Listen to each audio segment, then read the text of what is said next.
Handstand push-ups are a strength skill that everyone has on their bucket list. It looks cool and develops a brute strength in your upper body, but it seems impossible. How should we go about this journey and progressing towards the freestanding handstand push-up? You definitely have to stay on the wall for quite a while, like way more than you think. I used to make mistakes that when I was able to do 1 or 2 freestanding handstand push-ups, I'll just do a bunch of sets without the wall.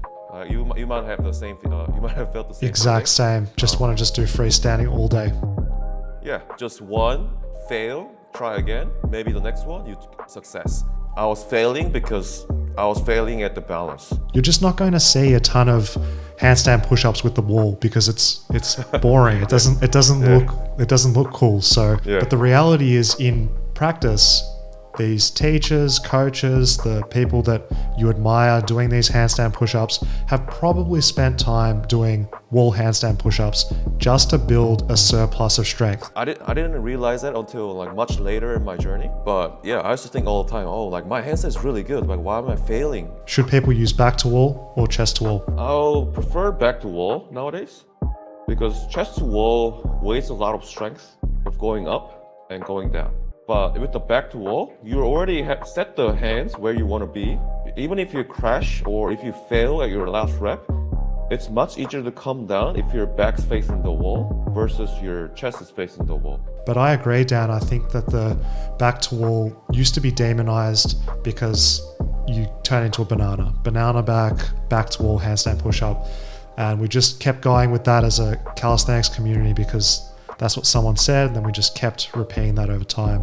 You can easily modify your technique to make it strict. So by having a single leg bent against the wall, it fixes your pelvis into posterior pelvic tilt.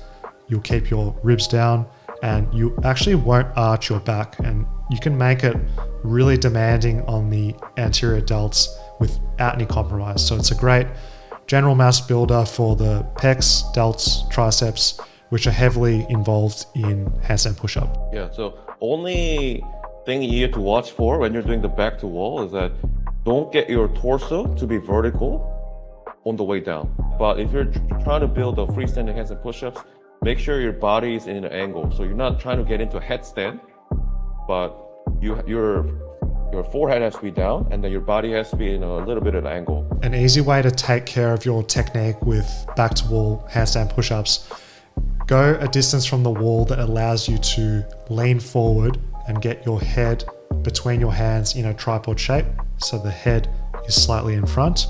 And what helps with doing this is to also accommodate the hand width.